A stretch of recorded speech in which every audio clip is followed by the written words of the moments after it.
right, folks, now we're going to take a special interview portion of our show. We are being joined by ROH wrestler Tommaso Ciampa, the dominant male. Tommaso, thank you for joining us today. Hey, thank you guys for having me, man. A pleasure. Yeah, we certainly do appreciate you coming on the show. You're currently, if our facts are still right, you're currently the only undefeated ROH wrestler on the roster. Is that still correct? Yeah, as far as I know, only one in history. That's what I'm told. All right.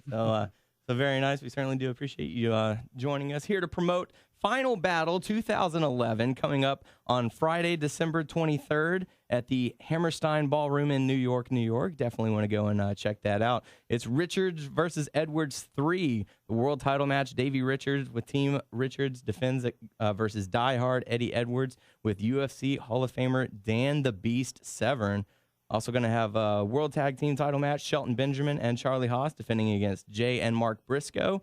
The World TV title match, Jay Lethal defending against El Generico versus the Prodigy Mike Bennett with Brutal Bob. And the grudge match, Steve Corino versus Kevin Steen. If Steen wins, he's reinstated. Jimmy Jacobs is the guest referee, and Jim Cornette will be in attendance at ringside. Roderick Strong in an invitational challenge with Truth Martini, and he has a question-marked opponent, so a mystery opponent for him. Then there's also the tag team gauntlet match, the All Night Express versus Future Shock, some of our previous guests versus the Bravados, the Young Bucks, Caprice Coleman, and Cedric Alexander. The winning team will receive a future shot at the World Tag Team titles and a special challenge match, Unbreakable Michael Elgin versus with Truth Martini versus TJ Perkins. And Tommaso, you are on the card scheduled to appear. Any insight as to who your opponent's going to be? You know, I don't know, and I'm waiting patiently. I did see they posted something on the website saying it's going to be announced this week.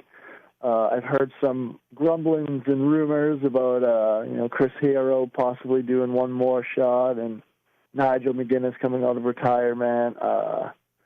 I've heard some grumblings about the old Crown Jewel coming back to, try to claim his stake. So any of those guys, Fit Finley, it doesn't really matter to me, but I'm definitely anticipating it just like you are. Absolutely. So no preference at all? It doesn't matter at all? No, I mean, each person, I think, brings their own story to the match, and each one will definitely have a different way of, approaching the match for each guy. I've wrestled Fit before, so I get the brawl that I'd be in for with him. I definitely would look forward to getting in a ring with Hero. I've never wrestled him, and I think his elbow strikes versus my knee strikes would be a really nice matchup. As far as the Crown Jewel goes, I've never even met him, let alone wrestled him. I heard he's doing really well. I heard something about him being in India or something right now. So hopefully, I'm sure he's at the top of his game, and that would definitely be nice, with his history with Prince Nana. And Nigel, I've come to really like a lot, seeing him backstage as he does, the commentary. So that would be fun. Because I'm a big fan of what Nigel represented during his time in Ring of Honor. So any of those guys, honestly, I would be really happy to wrestle, and then I'd be even more happy to beat. So well, you're definitely on the good side of Doug now that you mentioned that you're a fan of Nigel McGuinness. It is highly documented on what he thinks. I don't know about Nigel McGuinness, the magician, because I'm a bigger fan of the magician than I am the wrestler. Very nice. It's fantastic. Very nice. You've said in a recent promo that you follow you're known for Project Ciampa, but you've said that Project Ciampa is more than a catchphrase; it's a way of life. Could you go into a little bit further detail about what Project Ciampa is and what it means to you? Yeah, Project Ciampa is something that I kind of developed, and it's evolved into its own over the last, I'd say, 3 or 4 years. I don't think it's even really come out so much in Ring of Honor yet, and I think over time, as I get more comfortable there, as I have maybe a larger role with the embassy once we maybe maybe bring gold over to the group. I think Project Ciampa will come out more and more. But essentially, for whoever does know or doesn't know, in 2007 I was signed by WWE, sent down to developmental, and later that same year I was fired by WWE. And I think as a 21-year-old kid, having your dream put in front of you and then taken away from you in such a short spurt of time, you do a lot of soul searching. And what Project Ciampa initially was me coming back to my roots and deciding that, no gimmicks were needed and I was going to be me. Tommaso Ciampa, everything about it, it's exactly who I am. And what Project Ciampa essentially entails is I've never been the most athletic or the most charismatic naturally. I don't have any natural gifts that I think a typical person would see me and say, oh, there's a 6'8" guy, he must do something. Nobody naturally thinks that I'm a professional wrestler or that's the path I would choose. But what Project Ciampa essentially is I have one thing that stands out. It's my work ethic. I work harder than anybody in sports entertainment today, and that's a fact. There's guys I'm sure who definitely put their time in, and I respect what Davey does, and I respect even guys on the larger scale, like a guy like a John Cena. But I don't think anybody works harder than I do when it comes down to dieting and training in the gym, training in the ring, studying film. I treat every match like I would say like a football team would treat an NFL game. As soon as I find out my opponent, within minutes I'll be studying his film and looking for his strengths and weaknesses and finding out exactly what it is I need to do that night to put on the best show I can. Well, I do think it's something that Ring of Honor recognizes in you because, at least from a fan's perspective, it really seems to me as though they're really building the company and the future of Ring of Honor around guys like yourself, guys like Cole and O'Reilly and Elgin and even Bennett as really being the cornerstones of the future of this company. Do you feel that that's accurate? And if so, how do you feel about that? Well, I mean, it's from the business standpoint for Ring of Honor, and I only use football analogies because I'm such a big fan. It's again looking at, if you look at a team like New England Patriots, you're going to have your veterans who are going to carry the bulk of the load, but you always have to look to, Drew Bledsoe's backup had to be Tom Brady, and Tom Brady will eventually need a backup for himself. So essentially that's what you have to build. You have to depend on your draft picks, and that's what Ring of Honor has really done over the last 2 years is they realize, guys age, times change, injuries occur. So you have to build at all times fresh blood, fresh styles, whatever it may be. And I think that's what they've been doing over the last 2 years. And 2 years from now, they're going to do that again because at that point, like you said, guys like myself and Mike Bennett and, Elgin will be the guys who, you're used to seeing and the guys who are at the top of the cards. So, again, they're going to go back and, recruit more fresh young talent. I think that's just the nature of any business that works. ECW worked, and that's what they did. Ring of Honor is working, and that's what they're doing. So I think anybody who's smart, that they see that there's always a need for fresh young talent, and that's what they're doing. Mm-hmm. Now, you mentioned, being sort of the fresh young talent. Could you sort of take us through your journey from your beginnings up to the day that you found out that ROH wanted to sign you? As far as my travels with ROH, the first time I ever did anything with them, I did like a dark match. I would say it was probably somewhere around 2005. I started wrestling right out of high school, which was 2003, but I had a couple knee surgeries, so I didn't actually do my first live show until 2005, which was like 2 years after being introduced to, drills and classes and learning from my trainers and everything. So by the time I did my first show, I was actually on a pretty fast track because I was a student, and sitting at class every day, day in and day out, and listening and studying film and talking to guys who, veterans who come before me. So as soon as I started wrestling, within my first year, I did a dark for Ring of Honor when they used to run out the old BU facility. And then I also did a TV appearance with WWE, which got me on their radar, where I did some lawyer gimmick with The Undertaker.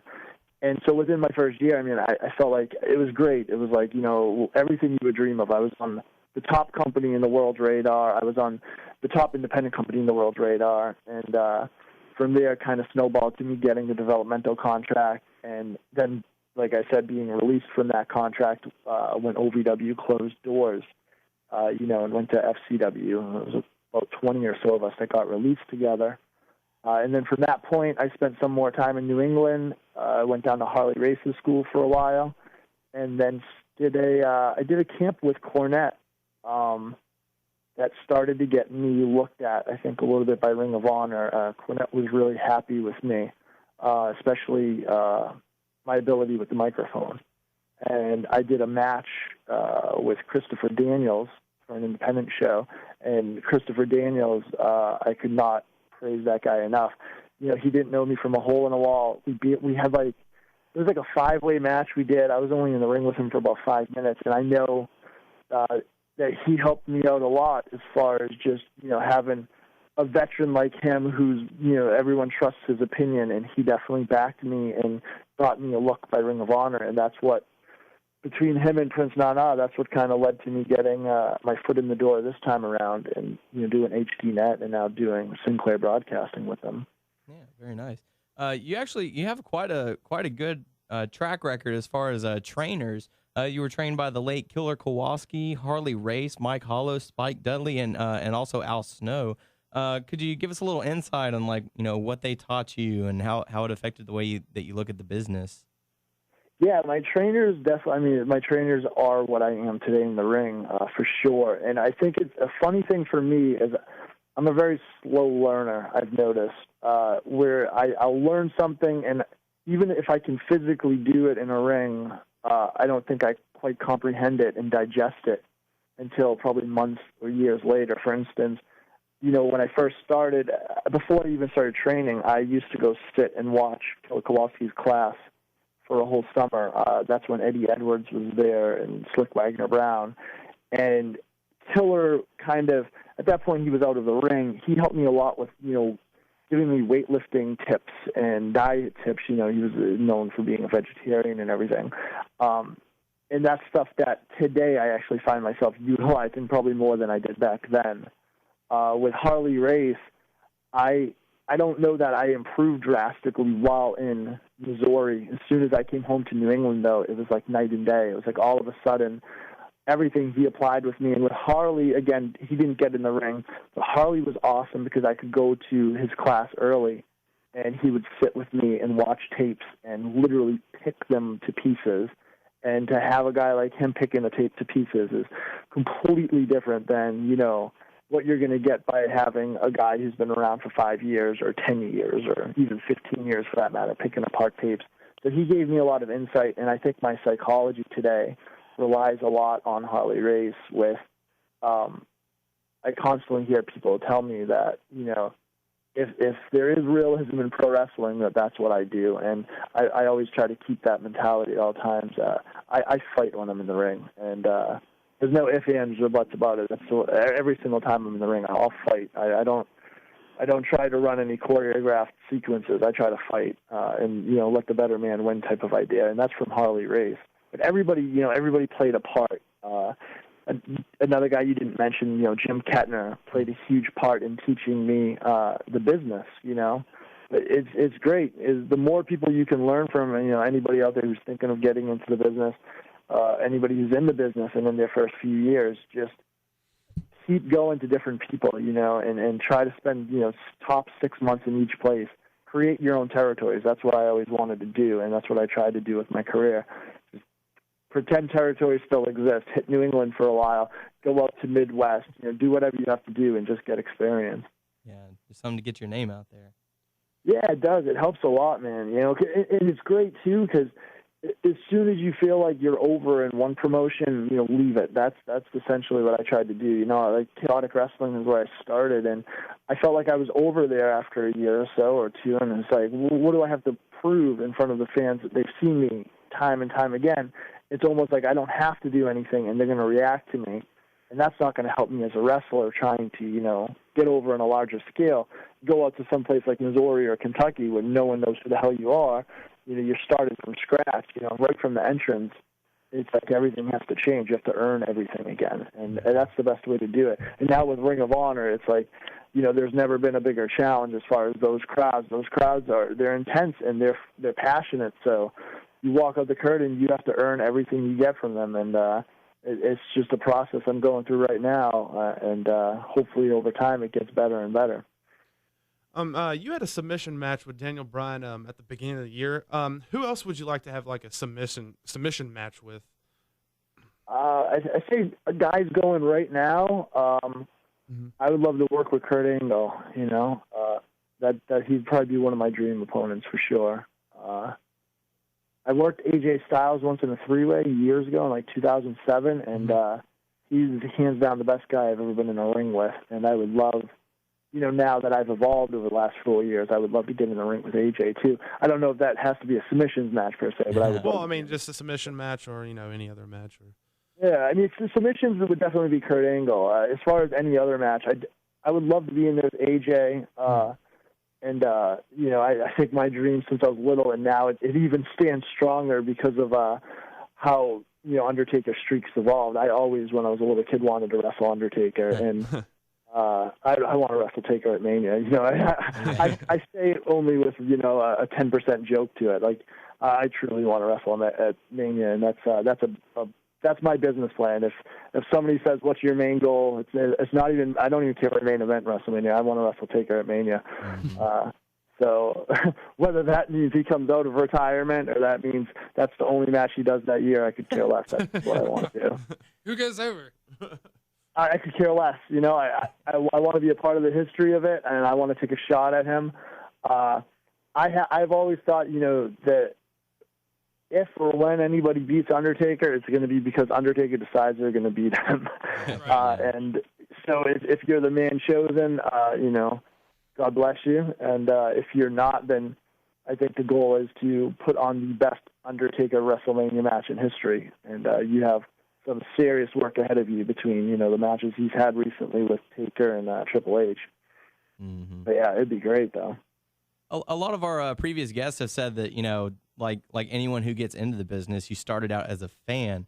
What was like the one match or one instance that you knew that you were hooked on wrestling?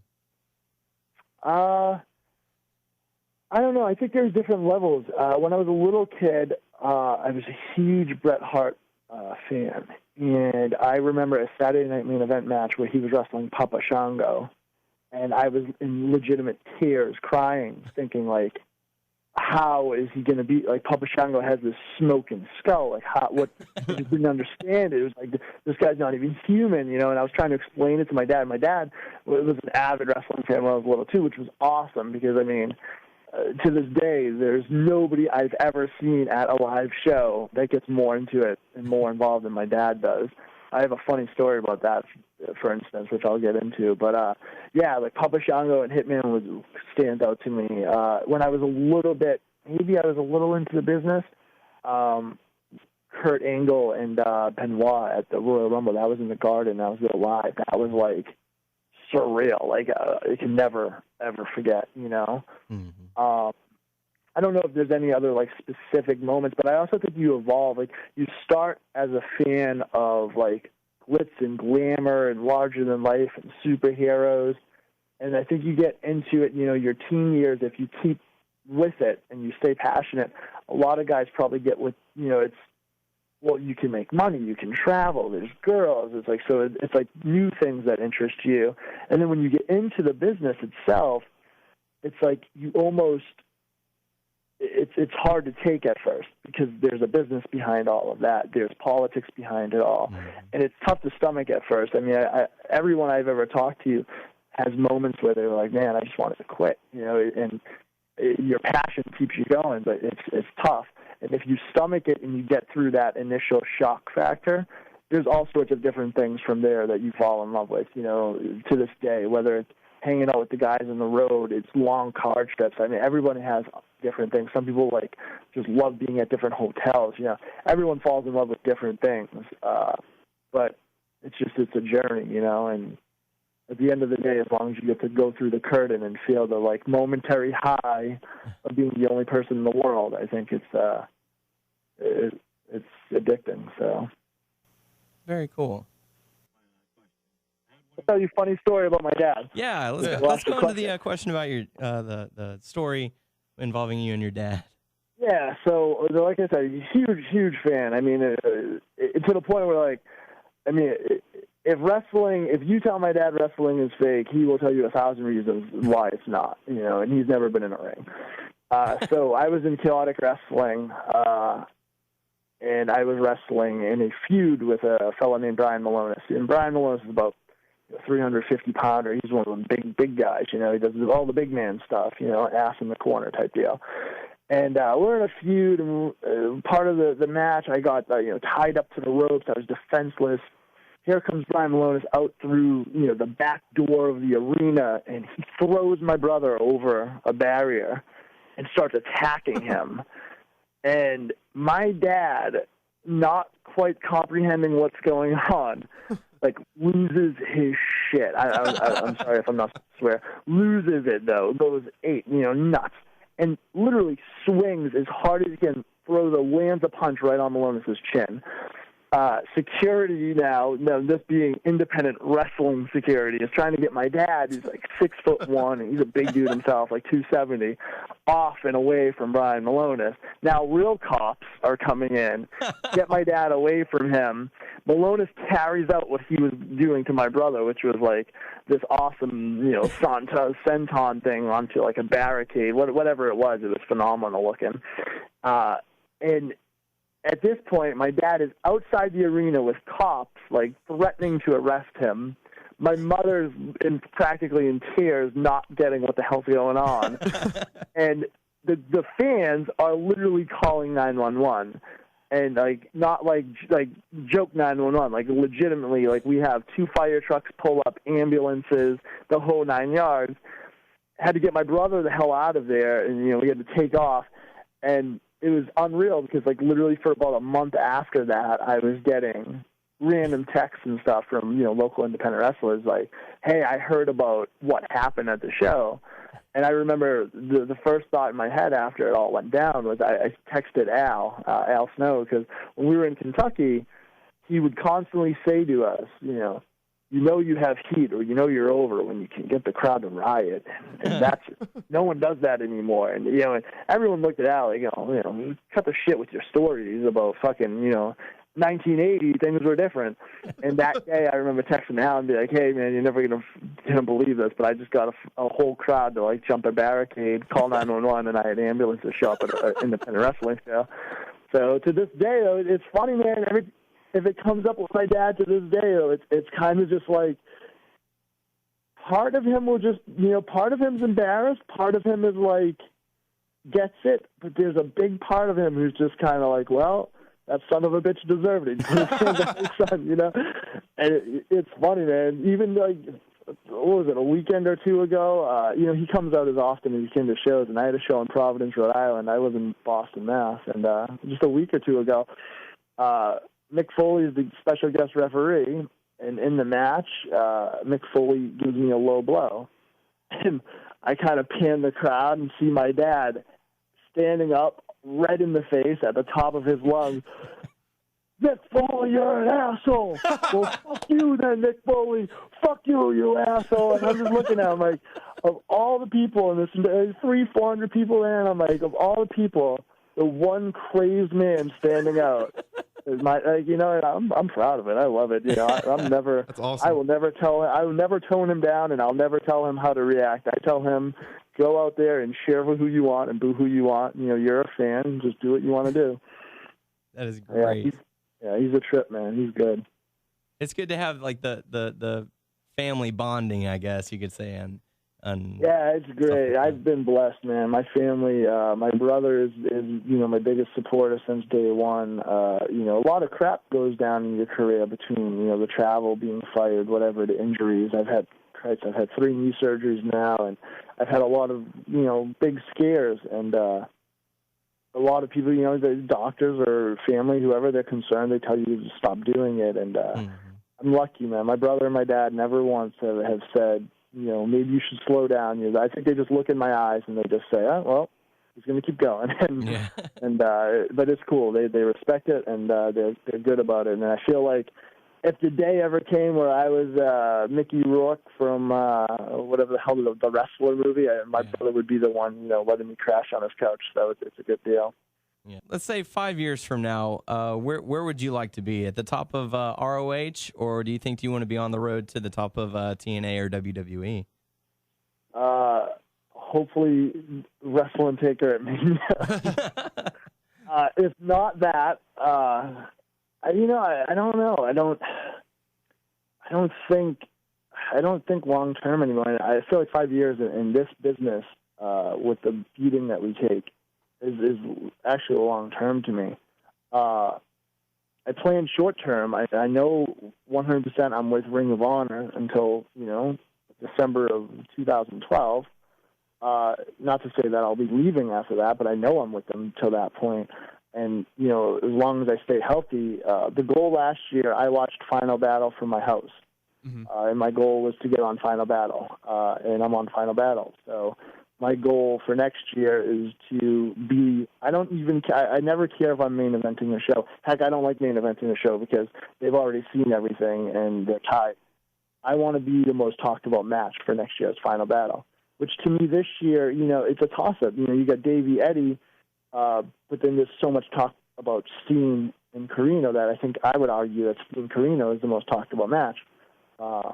And I want to be the most talked about match for next Final Battle. That's my short-term goal that I see in sight. Very nice. Is it like surreal watching yourself on ROH programming on TV? I don't get to see it on TV per se because they don't have it here. I think that would probably be it would be weird for sure. Like I've had buddies randomly who text me from Florida or wherever, and they'll just be like, hey, I just saw you on TV at a bar or whatever, and that's always cool because it's like you don't know, because with the way Sinclair is, like, you don't quite know exactly what time it's airing in each place, so it always catches you off guard, and it's always a nice surprise.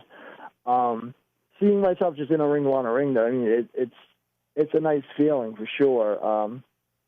But I've always had a mentality where it's kind of not an if but a when type of thing with me. Before being signed by WWE, I always figured it's not if I will, it's when I get signed. And unfortunately, I was too young to plan ahead at that point. I wanted to get there, and I had literally no plans after I got there. I was like, well, I don't know. I'll just be there. That's all that matters. And I didn't think ahead to, like, okay, well, how do you get out of developmental? How do you make it through the politicking? How do you get to the main show? And I just didn't think of that stuff. Where now, it's like I wanted to get to Ring of Honor. And now that I'm in Ring of Honor, I have really big goals set for my time there, and I want to start touring different countries. I've only been to the U.S. and Canada, which I hate that fact. Hate it. I want to be in Mexico, Puerto Rico, Japan. I want to be everywhere. I want to go to Europe. I just want to do it all. So it's cool to be in Ring of Honor for sure, but it's not. It's definitely not like an awe factor to me. It's because I always knew it was going to happen. Now it's a matter of having those other things on my. It's like my wrestling bucket list. I got to start checking them off more and more. You mentioned being in the ring with Fit Finlay like earlier in the interview, and I know that Dave Taylor was brought in as somewhat of an embassy member. I'm huge fans of both those guys, and I was just curious, if there's anything that you took away from those two guys, any time that you were able to spend with them or in ring. Dave Taylor, I saw mostly was his locker room etiquette, which Dave Taylor is a man's man for sure, and I thought it was funny. There was a moment, and I'll leave out all names just because I don't want anyone to get upset, because God knows people get upset these days. But we were in the locker room at one point, and the crowd that was in the locker room was more towards a straight edge crowd than towards a party type crowd. And Dave Taylor looked around and just, said, where are the bitches? Who we fucking tonight? And And I was like, this is like, I'm a couple shows in, and I'm just like, minding my business, just kind of like looking around, like this is going to go over well, and I know it in my head, and I'm already seeing where this is going. I'm like, this is great. If someone speaks up and says something like, we don't really drink, we're not going to any bars, whatever it is, and Dave Taylor looks around in the locker and measures everybody up, and he's like, well, this is what's fucking wrong with the business nowadays. He's like, in my day, he's like, we finished the show, showered up, went to the bar, had some drinks, and found some bitches. He's like, in your day, you finish up your match, you come to the back, you get on your phone, and you find out what the internet thought about your match. He's like, you know how I knew if the fans liked my match? He's like, I listened to the fuckers while I was out there. He's like, I didn't have to read their reports. And I'm a very avid believer of that. I mean, besides all, I'm happily with my girlfriend. So besides all that part of it, I'm a huge believer about the whole, I don't do the internet thing. It's not my thing. But I just found it to be hysterical, and that was him. It was him to the core. Like, there was no acting involved. He is a guy's guy. He wants to lift weights, drink beers, and do his thing. And he was cool as crap. I just thought he was funny as hell. Fit Finley, on the other hand, I actually wrestled with. He was really cool too, and it was cool to see. I've seen Fit a couple times when I was at TV for WWE, and he's an agent, and it's just this walk on eggshell atmosphere, and you're the kid trying to get a look, and it's awkward. And you don't get treated the same. You don't get treated as though you're their peer. You get treated as though like you're this, I don't know, a young kid who possibly doesn't respect the business enough and blah, blah, blah. But in this instance where I was wrestling him at an independent show, it was totally different. Like, he kind of, sized me up a little bit. We had a really brutal, physical, good match, and I really enjoyed it. And after, being treated as his peer, which was just really cool. He had a lot of good things to say to me, and he's a workhorse. He's not like the most social butterfly by any means. When he gets in the ring, it's like, you feel everything Fit's doing to you, and he has that catch wrestling to him that like no one has nowadays, and you could just tell. You can tell when you're in there with a guy who has amateur background. You can tell when you're in there with a guy who does more MMA stuff. And I've never been in there with a guy who does like catch wrestling. And boy, could you tell? It's just the way he moves, the way he grabs you, the way he protects himself. Like, he's not a guy who's just wrestling to take you down. He's a guy who can hurt you, and knows how to, and you can tell that. So, hats off to Fit. He's the real deal. You mentioned football. I'm assuming that you're a fan of the Patriots since you used them as your example. Yes, sir. Yeah. What other things do you do in your spare time? Because we have this running campaign that somehow video games and comic books are affiliated with wrestling. Do you have any interest in those? Yeah, man. That's the big thing. Like Comic-Con and stuff. I had no idea what Comic-Con was until like a couple months ago. Really? It is just. I'm like one of the most out of touch wrestlers when it comes to like what the wrestlers are supposed to be into nowadays. I'm busy as hell. I do some personal training. I used to do a lot of it, and I've kind of been in stints with it as far as it's something I do for fun. I just enjoy doing it. I obviously I'm in the gym a lot and do a lot of dieting and stuff, and that's not stuff I do just for wrestling. That's just who I am. I really enjoy that stuff. But I have a dog who's like my world, my best friend, and I hang out with my dog crap load, whether it's parks or whatnot. So yeah, I'm not like I'm very very much reserved, I would think, when I'm outside of a wrestling ring and facility. I try to keep to exactly what I am. Like, I'm really big in my family. I just got or I'm getting, I guess, for Christmas. I know this for my girlfriend decided she was sick of hearing me say how I want to play Madden, so she decided to buy me a PS3 and the Madden game. But like, I don't play any video games except for Madden. Like, it's only when I've played wrestling ones before, just, you know, with like my little cousins and stuff. But it's just not my thing. I don't know. I don't get anything out of it. I can't sit still for very long. You know, I'm constantly moving around, and yeah, I don't know. Like, I guess I'm boring when it comes down to it, but. Like, I enjoy my time on the road with the boys, you know, and, you know, you obviously you get some close friends there, and I enjoy watching wrestling, studying wrestling. Like, it's almost sickening how much I'm obsessed with it. It's pretty bad. That's why when I tell people, or, you know, if people ask about, like, Project Champion, I'm like, yeah, I work harder than everybody. I'll say that to any wrestler, you know, I don't care, because it's I know what I put into it, you know, and I see what other guys put into it. It's just, this is all I do. I have no distractions at all, you know. Live for the business.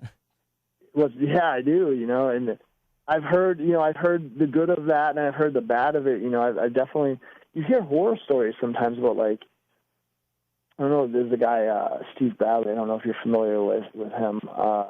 He trained a lot of my good friends in this area, and you know, he's passed away since, God bless him, but he one of the things about him is he was in developmental for a real long time, and this is, you know, stories I heard through the guys he trained, but he was in developmental for a long time, and I know he helped a lot of the big guys that you see, like Cena's and stuff, you know, in training when they were in developmental. He was the real deal, and there was a point where I guess they were really looking to bring him up to TV because, you know, how talented he was, and he had this sit down with somebody from WWE, and they had said to him, you know, like, what else do you do? They were looking for his interest, trying to, you know, pull from his character. And his answer constantly was, I wrestle. I love wrestling. That's all I do. I wrestle. And it got to a point where they were actually like you know, they didn't feel like he had a well-rounded enough, you know, life or whatnot for this. And it's funny how the business is doing that lately. You know, you see it all the time. It's like, oh, we want the football player. We want the successful real estate agent. We want that. And I saw it down in developmental, and it drives you nuts because it's like, well, why don't you just want the fucking wrestler? Like, how about you go get that guy? How about you go get the kid who can quote you the WrestleMania matches from every year? How about you go get the kid who literally dreamt of this since he was little? Go get the kid who's not going to fuck this opportunity up. Like, go get him. And unfortunately, like, now it's weird. It's like, no, this guy, he almost made the NFL.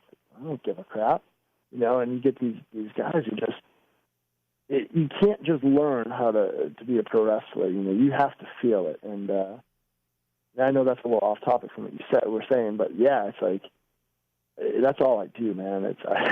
Unfortunately, I hang out with my family, my dog, and I do things that are related to this business. Live, breathe, and eat wrestling. Yeah, you know, but I enjoy it. So, you know, and I had to come to terms with that because at one point, you know, I did feel like, I was like, oh, man, I'm missing out on the social life. You got to do this, that. And I had a stage, you know, after being released where I was like, well, it might have lasted 3 months, possibly, where I was like, well, I got to go enjoy life. I have to do what my friends are doing. And I was like, what the hell are my friends doing? Like, this is horrible. You know, I hated it. Like, I don't mind going to, like, a quieter pub, you know, type of thing, if it's like my cheat meal or something, but I cannot go to a club or like a loud bar. Like it's literally hell on earth for me. I hate it. I hate people too, you know. I love my friends and my family, but like people in general, like, oh my God, I hate them. They're horrible. You know, especially in my area, in the Boston, New England area. Oh, what a bunch of assholes! Yeah. So I got to stay out of trouble too. You know, when I was younger, I would not hesitate to fight. It was just like, to me, it was second nature. And it was, you know, my dad would never say it, but definitely it was because of my dad. You know, my dad would tell me stories, or I'd hear stories about how that's the way he handled things when he was little. So you definitely hit a point where you're like, crap, I'm an adult. I can't, you know, punch kids at a park anymore because it hurt them. I can hurt myself. People can have knives, you know. You get into weird run-ins, so I try to just stay out of trouble. Because everyone at a bar, you know, they always want to fight the douche with the mohawk. So you gotta be aware of that crap, man. Absolutely. Well, we certainly look forward to Final Battle 2011. Again, it's going to be Friday, December 23rd at the Hammerstein Ballroom in New York. Certainly look forward to seeing who your opponent's going to be. Who do you think the opponent is? Did you guys have guesses or no? That's tough. I'd kill Hero or Finley. I'd be Yeah. all over that. That'd be crazy. That'd be awesome. That would be that nice. would be fun, yeah. I'm wondering. I'm looking for. I have a feeling it's going to come out tomorrow or Friday for sure, but I'm definitely looking forward to it. We'll see. Well, we certainly are as well. Tommaso Ciampa, it has certainly been a pleasure. We have enjoyed your stories. Keep your dad in line, but let him go every once in a while because we want to hear some more stories. Oh yes, man. I'm looking for the day that he gets arrested. I want him. Like Papa Briscoe. Like I want to have a Papa Ciampa versus Papa Briscoe like badly. That'll be that awesome. would be entertaining. Like that would sell. That should be the main event of Final Battle. Why isn't that on Final No kidding. Dude, it would be amazing. I mean. Yeah, and especially I see the way me, Mark, and Jay, we have some heated battles over, Mark loves Detroit Lions, and Jay loves the Raiders, and I love the Pats. We have some heated debates over this, and I know how passionate the Briscoes are, so I imagine Papa Briscoe is just as passionate, so him and my dad going at it, I would pay to see. That'll be interesting. Hopefully one day. That'll be certainly a sight to see. So... But we certainly do appreciate you coming on to our show, spending some time with us. Thanks, man. Thank you. Thank you, man. Let everybody know. I know I don't do the Twitter thing, and I'm told I should, and maybe one day when I have time. But I do have a Facebook fan page that I tend to try to update as often as I can. And when I can't, there's a person who takes care of it for me, so it is up to date. But if you just do the Facebook.com/gimmick, and then Tommaso Ciampa, and it's Tommaso, and it's Ciampa. That's probably the best way to kind of keep up with the hell I'm doing. Yeah, and you also have a YouTube account. Just search Project Ciampa. Yeah. Thank you. Yeah, I have a YouTube too, and that's Project Ciampa, and the same person helps me out with that, and because I don't know how to upload videos, but they do a pretty good job. It's tough. You're going to see a lot of really shitty wrestling from when I was younger, but then again, 2 years from now, I'm going to think everything I did now is shitty too. So, well, as long as you're improving, evolution. Yeah, right, that's what it is. But check that out. There's one video I'm extremely proud of on that. I don't know if it's I posted it or if it's I liked it or something. But if you look at, there's a Handsome versus Tommaso video, and it's a good shout out to Handsome Johnny. He's battling a horrible shoulder surgery right now, but he's one of the best professional wrestlers who's completely unheard of going right now. So if anybody is listening and that wants to check it out, Handsome vs. Tommaso is on my YouTube page, which is Project Ciampa, and I'm sure you'll like it as much as I do. Very nice. Very cool. Well, thank you very much, and best of luck to you on your career. Maybe we can have you back on the show at a later day and see what's thank you going guys on. very much. I appreciate it. Yeah, certainly do appreciate it, and take care. All right, you guys have a good night. All right, you too. You too. Later. Bye-bye.